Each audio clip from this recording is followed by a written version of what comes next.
Hey, what's up, everybody? BDO 44 coming at you in another video. All right, so the Lakers. Talking about the LA Lakers in this one. Just got through seeing a little bit of footage that they had on tab in regards to Rui Hachimura. Did a nice little spin move off of Austin Reeves kick out and got to the lane off a dribble, dunked the ball rather fast. It looks like his conditioning is on top notch right now. Rui looks like he has sharpened his body up quite a bit over the offseason. And I think that's going to translate to him being tremendously quicker, tremendously more effective. And of course, his shooting has been pretty much as accurate as anybody. When we talked about him shooting over 40% from behind the arc, above 50% mid-range, and with the field goal range, is that you got to look at this guy and see him as a breakout potential player, not only on our team, but basically in the whole league, especially if we give him the minutes that'll allow him to do that. Now, I know we got other guys that are going to be fighting for minutes on this team. You know, obviously a guy like Christian Wood has high expectations for what his usage is going to be. We definitely want to play him more than Jason Kidd did. We believe in him for our roster more so than what the Dallas Mavericks did. In fact, I thought what they did was more so out of necessity, based on the fact that they didn't have any defensive anchors in the paint. So his defensive deficiencies left them vulnerable, and it made for an impossible opportunity for him to really be showcased in a positive light. Here, not with Anthony Davis on the team, not with the type of perimeter defenders that we got surrounding him. No. Look at a guy like Max Christie and how well his defense was played on Austin Reeves in that same sequence. Austin stumbled because of how well Max was defending him, if you ask me. And I got to give Max his credit just in that regard. If he's on the floor with a guy like Christian Wood, he's going to help on the perimeter push some of these guys out that are going to be trying to dribble, penetrate, and get close to Wood in the paint. So you feel a lot better about Wood on our team based on our perimeter defensive players. I look at a guy like Jalen Hood-Schifino, very sturdy defender. We're going to love seeing him out there if he gets playing time, because it's going to be very difficult to see if he gets playing time with a guy like Gabe Vincent and, of course, D'Angelo Russell in place. But I do think there will be opportunities, clear-cut opportunities, because guys roll ankles, stuff like that. You just expect for guys to miss games. A guy like D'Lo Russell ain't going to play no 82 games. And that'll be opportunities for Jalen Hood-Schifino to really get out there and show what he can do from a defensive standpoint. I love the versatility when I think about guys who can shoot from the mid-range, specifically a guy like Max Christie, Jalen Hood-Schifino, Rui Hachimura. These are mid-range specialists, all three of them. That's what they do. And I think people are going to be very shocked to see how well Jalen Hood-Schifino develops into a mid-range specialist. Speaking of Jalen Hood-Schifino, when I start thinking about what the Lakers will ultimately do if they look to make trades, I would prefer at this point, unless he does something that I don't like, to keep him out of those. I want to keep the young fella out of those trades, and I know it's going to be really tempting for our team to insert him in as a high-level, inexpensive package piece. When you start thinking about what it's going to take to get a Kyrie Irving, or what it's going to take to add whoever the heck name, I would rather not put the 16th overall pick, Jalen Hood-Schifino, in that category. I want Jalen to be here 4 years later, after all this is over with, as one of our key rebuilding pieces. I look at him as a guy who can be across from, and I'm not saying this from a style standpoint, but more so just from an upside standpoint, across between Derek Fisher and Nick Van Exel. He's going to be in that vein. As soon as all of this bronze stuff is over with, you still want that young fella developing into him, who he's going to be, next to a guy like Max Christie, Maxwell Lewis. We have a rebuilding tandem of young talent in place, sort of like the Clippers had before they got Kawhi and PG. We got that. We have that. And I always say that if for some reason the Los Angeles Lakers have issues with our core, we can immediately start playing some of those young guys and feel fantastic about our season, because we have both the ability to contend and the ability to develop young players on the same roster. And I don't think I've seen that too often. I think the Golden State Warriors kind of had something like that with their young core versus their old guys. But if you ask me, those pieces didn't fit at all. They weren't built to fit. They were just drafting players at a high level, but you didn't see a path to the old guys getting the hell out the way in the time for the new guys to step in and have roles. That can be the case here with Bron in year 21, and those guys having different roles than Bron anyway. You know what I mean? As we move around pieces like D'Lo at some point, various different guys, we're gonna find out that the Max Lewises, Max Christie's, Jalen Hood-Schifinos, and others are gonna also fit with the guys that we have already kept, like, you know, the young guys that are on the team, that like Rui Hachimura, and of course everybody there. You consider Jackson Hayes, obviously. You consider Austin Reeves. These are players who are a bit older than those guys, but not as old to say that when Bron retires or if AD happens to move on in some way, which I don't see it happening right now because we just signed him to a big contract we're very happy about. And the point is, if Bron retires, you see a path where Anthony Davis still has a very, very good and full team to lead. And for me, that's everything. Because what you don't want is for your core to retire and for your team to have to try to find these pieces. So that's why I know I've been listening to people, I don't remember exactly who said it, but it was a poignant voice that said they don't believe that the Lakers are going to stand pat at the trade deadline. They think we're going to make a move for a guy like Kyrie.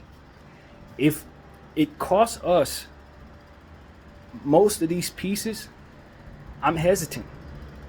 And y'all know I'm a Kyrie Irving fan. Like, this is not one of those situations where I'm like, oh, nah, no. I'm like, yo, if we can add Kyrie Irving, that's something we definitely would appreciate.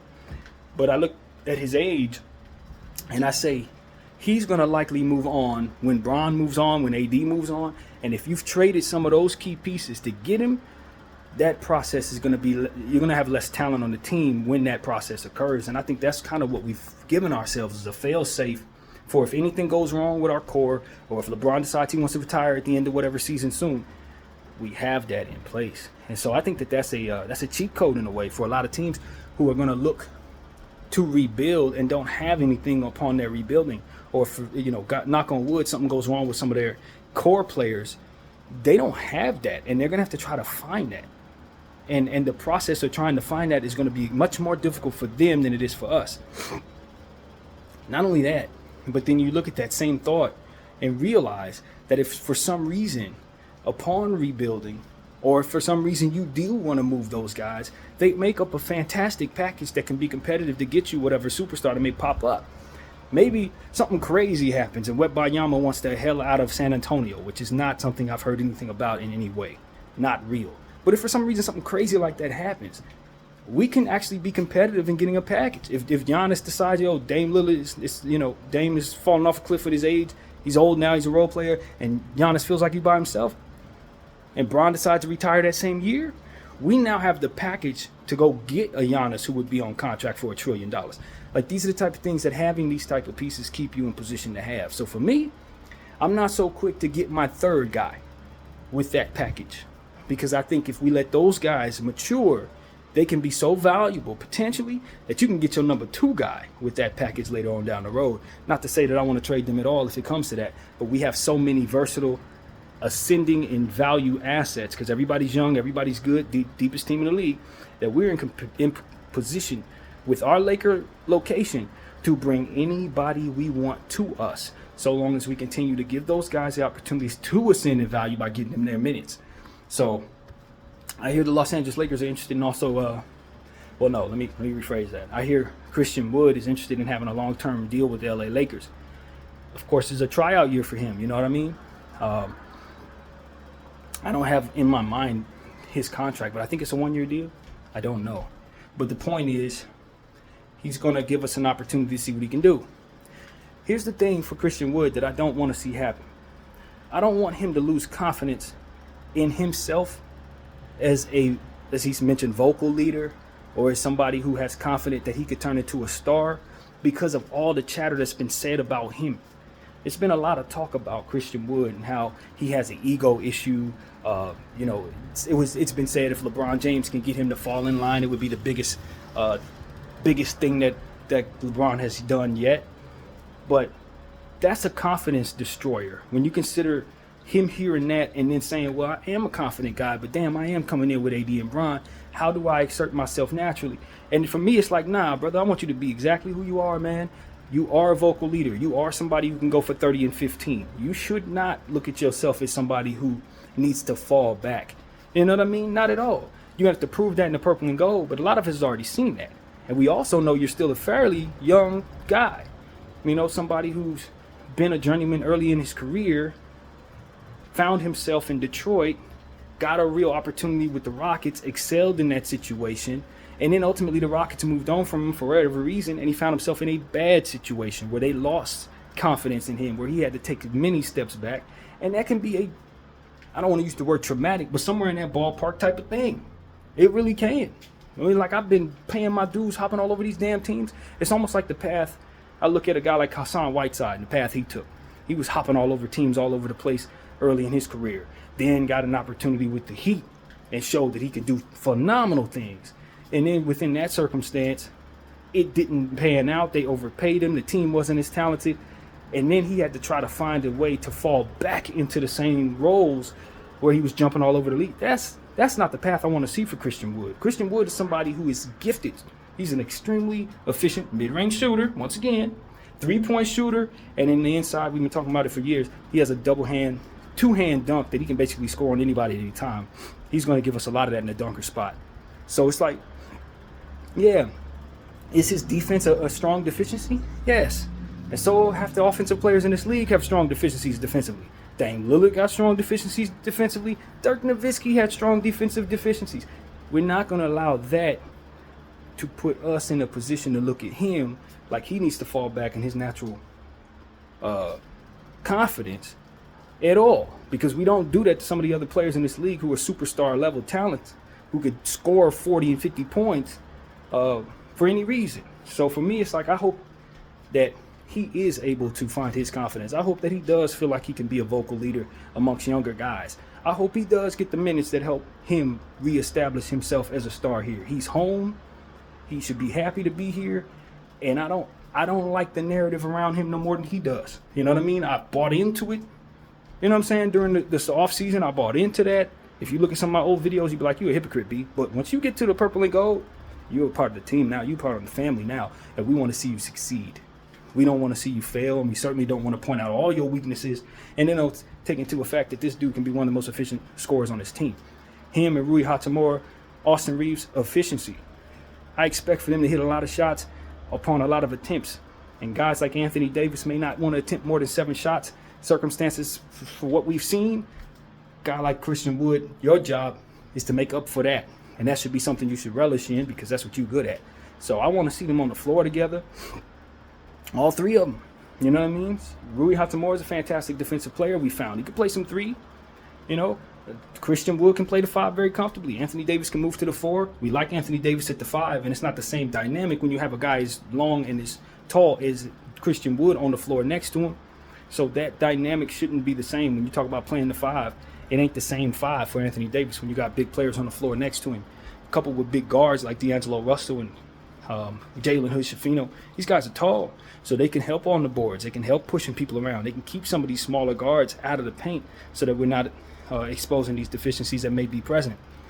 So this is what I want to see for Christian Wood: a resurgence, a reestablishment of dominance in the scoring areas where he likes to score from. Pretty much everywhere. I want to see games where he gets his touches, man. I'm not afraid of that guy attempting 12 shots, because I think he's going to hit about 8 of them on a very good night. And if the more we give him nights like that, the more we're going to find out we have a special offensive talent. And this all this talk about him not defending. Remember, Dirk couldn't defend. Dirk could not defend. Okay, so let's look at it like that. And I'm not saying he's Dirk Nowitzki, but I'm saying he's Christian Wood, and he can score a lot from behind the arc, from the mid-range, and from the inside. So get that man his touches, and I want to see him showcase and feature and watch his talent shine, man. I'm telling y'all his talent's going to shine here. So that's what I want to say, man. I'm concerned about that, because it's like, yo, I heard him say, I want to be a vocal leader. And I sense like he sensed we weren't going to receive that as well because we have AD and Bron, and because of the narratives around his name. My thing is, I remember him from Rockets. I remember him from Detroit. That was somebody who could be a leader on the team. That was somebody who should have had his deficiencies hidden more, like a guy like Steph Curry's deficiencies are hidden on the defensive end. You know what I'm saying? Instead of him, you're a big man, you're tall, and you're supposed to defend. We'd like him to get better defensively. If he's really bad at defense, it's going to cause some frustrations. But let's not lose sight of the fact that everybody has deficiencies, man. Everybody has deficiencies. And if you don't have deficiencies, then you're probably the greatest player ever played. So that's it. Even the greatest player ever played had deficiencies. So what are we talking about? That's my thing. Give Christian Wood his opportunities, and as I know Coach Ham will. He said he has a relationship with Coach Ham from his G League days. I want to see that bleed into Coach Ham having confidence to let him play. I don't like the circumstances in Dallas that ultimately took those away. They had a player regress without him actually going through any injuries. You know what I'm saying? Ain't no reason for him to regress. I just thought that the Dallas Mavericks needed to play him less based on their circumstances, and that's their fault. That ain't nobody's fault but how they constructed their team. And we have had our conversations about the Dallas Mavericks and what they've chosen to do with the center position up until this point. They did good this year, but before that, they ain't leave Christian Wood no back help at all. So, and you take away his minutes, showcase his deficiencies, of course it's going to go left. So that's basically what I have to say about that. He's going to have a better tenure here, and I think our roster is going to complement that. Guys like Anthony Davis, Rui Hachimura, of course Jackson Hayes as well. You put him on the floor with Christian Wood and see don't we have better overall defensive possessions. So that's what I want to say there, man. I like Taurean Prince on this team. When you think about the overall depth of the squad, I look up and I say, I could put Taurean Prince in the starting lineup. I could put him in the second unit. I can put him in the third unit, and he's going to be sturdy. He's going to play solid defense. He's going to use his wide arms, shoulders, and length to push people around when necessary. He's going to be able to park it and catch and shoot in situations. And I'm looking forward to learning more about his game. I know he's a good player because he played some starting minutes with the Minnesota Timberwolves, and they got to the playoffs. And he was an intricate piece of that playoff team that they had, if I'm not mistaken. He's had some good years also in Atlanta, good years in Brooklyn, solid dude in Cleveland. Taurean Prince is a fantastic role guy and should be good in our locker room, and I'm excited about having him on this team. Even though if it may just be for 1 year, I'm expecting that by the end of the year, we will be happy he's here. That's how I feel about it, especially come playoff times. If we have any issues with our with injuries of any kind, Taurean Prince is a guy that you can put in at the 3 or the 4, and he could do work. It just adds to the overall depth of the team. So this roster is about as exciting and versatile as any Laker roster that's ever been put together. I'm not going to lie to y'all. I'm very serious when I say this. I can't think of any Laker roster, championship or otherwise, that had more quality talent from top to absolute bottom. There is no deeper team. We are the deepest team in the league when you consider how much we are excited about our G League guys, like Demoy Hodges, catch and shoot and defensive ability, or a guy like Alex Fudge and his length and upside overall. 5 years from now, Alex Fudge could be our starting 4, starting 3. You know what I mean? Legitimately. And I think he's going to probably earn more minutes sooner than that. Look at a guy like Colin Castleton. Y'all know I'm excited about Castleton. I wanted Castleton on this team before we actually had him on here. I didn't even know what his name was. I remember walking down the street, heading to court a certain day, talking about a Caucasian center who pushes the ball. It's like, we got to get him on the team. He pushes the ball himself. He pulls it off the rim and pushes it like Lamar Odom.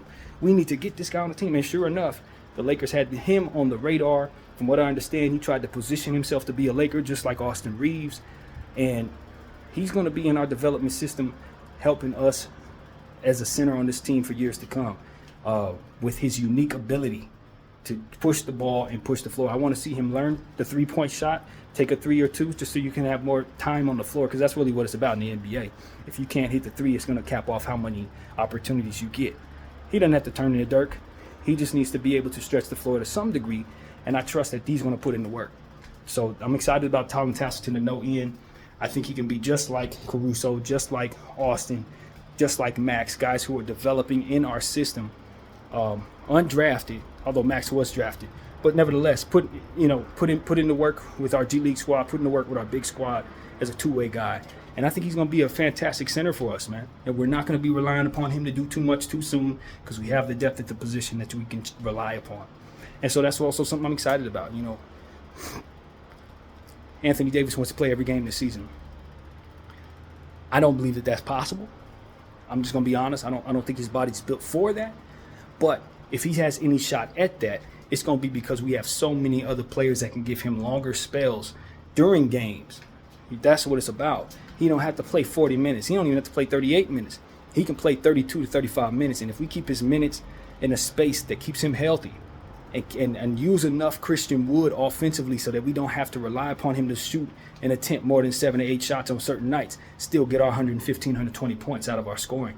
If we can do that, he will have a much greater chance of playing much more games in this season.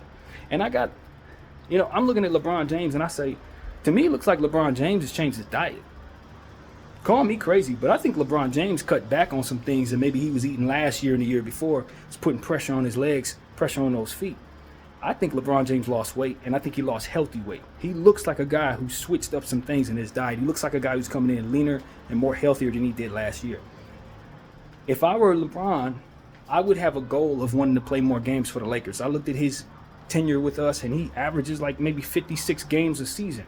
I want to see LeBron talk about playing 82 games, even though he's going to have his load management games, because at the end of the day, from what I understand, the league mandate that two stars can't play in the same game. They've made him exempt from that as a legacy respect for him and his tenure, since he's played more basketball than anyone else, had a longer tenure than anyone else in this league, averaging way more points than anybody else who's ever played in year 21. He should be exempt from that. He's earned that twice over, if you ask me. And there will be nights where we will, as a franchise, want to play him less. But if he can get up to 68 games played, 72 games played this year, I would be very proud of that. I'd be very proud of that, because it can speak to the differences in what it is that he's been doing, putting himself in a position to be in, well, dare I say, better shape than he came in last year. I just think he looks leaner. You know what I mean? He looks like he's been jogging more, eating less, bad, whatever it may be. I could be wrong. This is somebody who always takes care of his body. But he looks leaner to me. It looks like his legs are stronger to me this year. And I expect for that to translate to him being able to maybe play more. Knock on wood, of course, everything goes well with injuries that are outside of your control. I want to see LeBron James put a bit more emphasis on himself playing more games if possible, because this is the Iron Man of the league. And then he didn't start having issues being healthy or have issues playing a lot of games until he got here. His body's used to playing 82. His body's used to playing 72. You understand what I'm saying? Until he got to the Lakers, where he started averaging 50 games a season. I want him to go back to being the Iron Man Bron, if at all possible. And I do think it's possible, because that's exactly who he's been. So I want to see that, man. We could keep his usage down, too, with guys like Rui Hachimura on the team, Taurean Prince on the team. We don't need LeBron James to play 40 minutes in any game.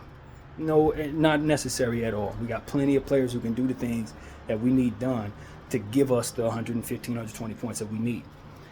And so an emphasis on defense must be there. You know, we were one of the best defensive teams last year, and that is exactly why we were able to get to the Western Conference Finals, have a really good regular season. Obviously, the first half of the season, we had to make the trade, et cetera, et cetera. But once we brought ourselves the guys that we got in trade, we put ourselves in a position to be a fantastic defensive team. Think about a guy like Jared Vanderbilt. Very excited about him re-ing up with the Lakers for, if I'm not mistaken, 4 years. As I told y'all, when we brought the Vando to us, my thinking was I want him on the team for 15 years.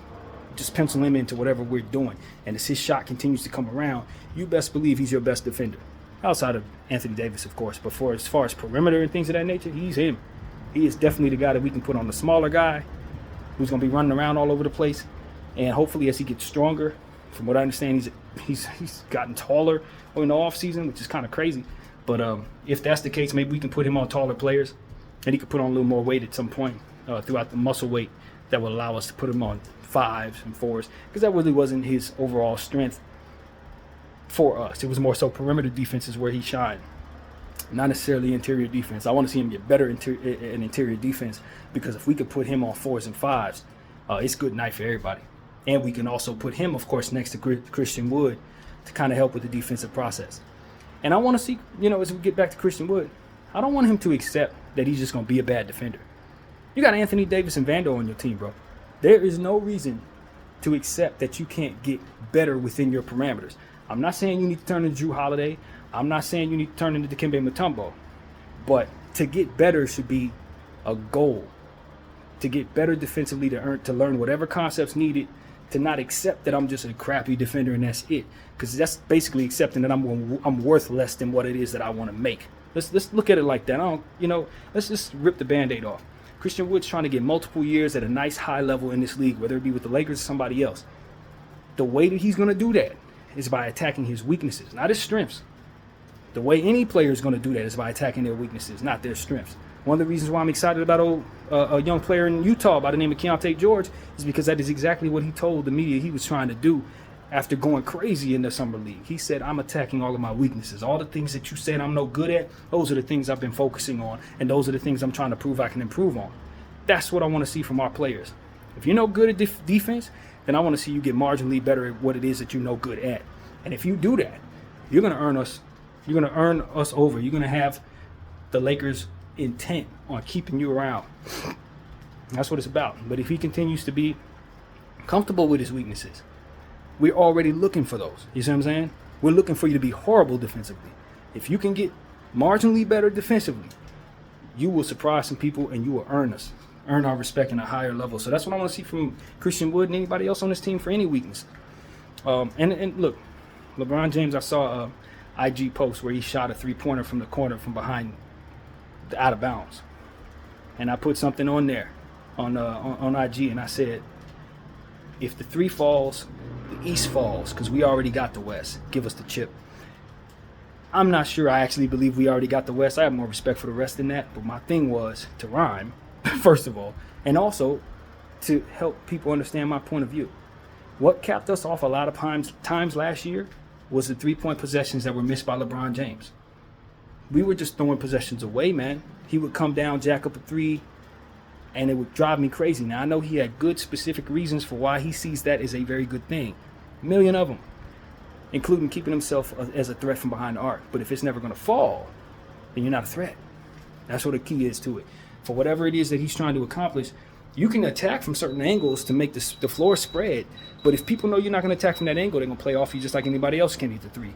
We can't have us not hitting the three. As a team, we got to be able to hit it. We got to be able to hit it at a high percentage, and it can't be Bron going 1 for 8, 2 for 7. It doesn't work, man.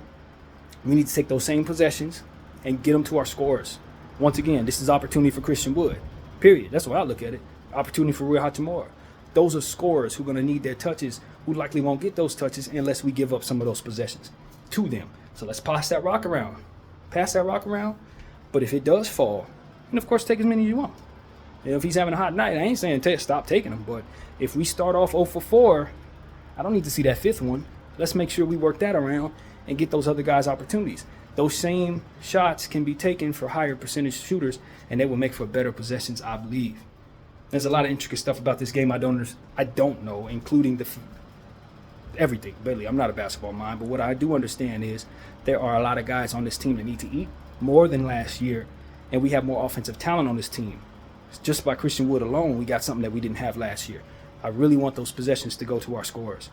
And look, there's a lot of concepts like setting teams up, playing teams 4 times a year. You attack a team from behind the arc with LeBron James in game 1. By game 3, they're expecting you to do that, and you have more lanes. You know, it's a lot of stuff that you look at in regards to the schedule from an extremely intelligent standpoint to say we're setting teams up. We're creating opportunities for teams to think something's coming that's not coming. And that concept needs to be understood when we do certain things that are unorthodox, because it can get a little frustrating. But at the end of the day, we know teams are studying us. And if they're studying the wrong thing, we can catch them off guard. So I get that. It's not just a game you're playing. You're leaving tape there for other people to study. And that can be something that you could utilize to your advantage. And I know LeBron James is exactly intelligent enough to see it that way. So a lot of what he does may be that. And that's a good thing.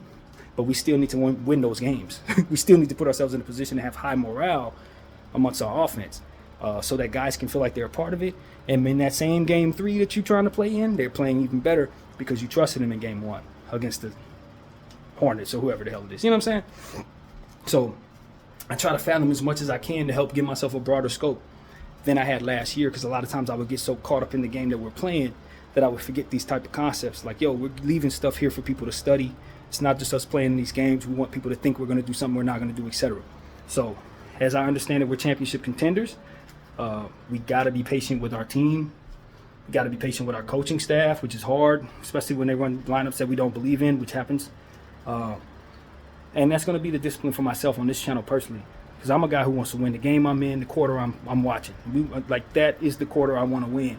And sometimes we're just going to be experimenting, especially with such a versatile lineup that we have, a versatile roster. It's going to be very easy for us to look at something that Darvin's doing, not like it, but also not see what it is that he's looking at from a broader perspective. So guys need their opportunities. Darvin got us to the Western Conference Finals in his rookie season. That is something that I want to lend him more of a bit of not only respect, but more so trust. It's like, yo, Darvin, for all that we didn't like throughout the course of the season, look where we ended up. You know what I'm saying? Further than we ever thought we would have. And maybe if he would have did the things that made me happy, he might have neglected the things that ultimately got us that far. I don't know. You know what I'm saying? But what I do know is he's earned that bit of respect from me.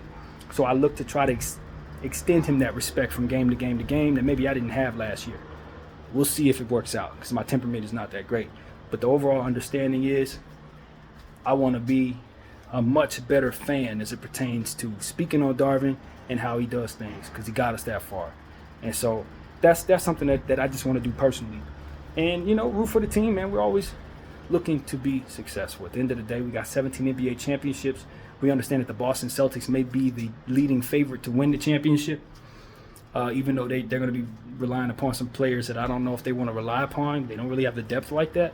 And I do think there's a good chance they're going to be upset based on a lack of depth, especially with their front court. But nevertheless, they're trying to get 18. We're trying to get 18. Let's not allow them to get it. Let's not allow them to get it. Now, if we have a bad season with injuries and stuff like that, then we just got to live with ourselves. No problem. But so long as we're healthy, our goal is to make sure that they don't get 18.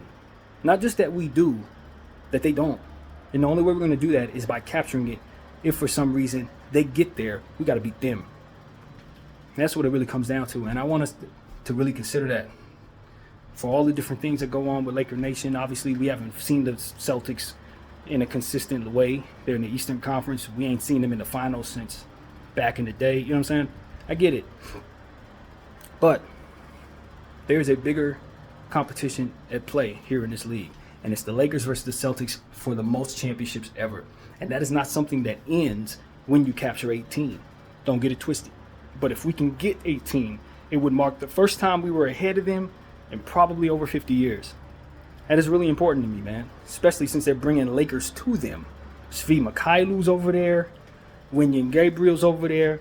And they just went and got an LA guy, Drew Holiday, who probably wanted to be here. We need to make them pay for that. Honestly, we need to make them pay for that. They don't have centers like they're supposed to. Like I said, they're going to be relying upon some guys they don't want to rely upon if for some reason Porzingis and Al Horford don't play a full season.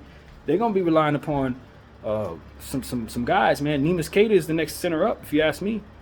I like Neemias Queta from the Kings last year. He's a really good, solid, big center, but you don't want him to be down there with Jason Tatum and Jaylen Brown in a championship situation. I don't like them in that situation. I like us, though, if for some reason they get to the finals in that situation, and that's the point. You put these two rosters up against one another, I got us. We're a more balanced roster. We got more experience than them. And ultimately, we're going after it in ways that have shown that we've proven we can get it within this era, and they haven't.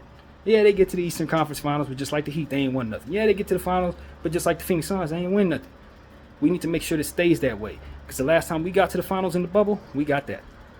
So our core is proven. While other cores, they keep lifting these cores up like they've won something. These dudes ain't won. We have. So that's really what I want to say. And, you know, Denver's been talking a lot, man. The Denver Nuggets been talking a lot. They say they Laker daddy. How you Laker daddy? You got one championship. We got 17. How you Laker daddy when the last time we won a championship, we ran through you? How? How did that happen? How did their coach put it in his mind that he's the daddy of a team when the score is tied? Over the last 4 years, you went through us to get to the championship. We went through you to get to the championship. There ain't no daddy. You know what I'm saying? You're just the last one who won something. So for me, I take that personally as a fan. I know Anthony Davis mentioned it. I want to see the Los Angeles Lakers specifically target them. I don't want to lose no games to the Denver Nuggets, and if we do, fine. But I want us to understand that we have a better roster than the Denver Nuggets this year. We really do. They lost Bruce Brown, who I think was the difference in beating us, because every time he came in the game, we had nobody to guard him. That's over with. You know, that's over with. We got the players on the team that can guard him now. And he's over in Indy, so we don't have to. So as far as I can tell, if I'm looking at the two rosters straight up, I got the Lakers this year. So let that be understood as far as my opinion is concerned. I don't think Denver's the leader to win this championship this year. Not at all. And so when we run into them, we need to take it personally as possible. play as smart as possible, and just understand it's tied. While they over there talking all that madness, we weren't talking none of that when we won in the bubble.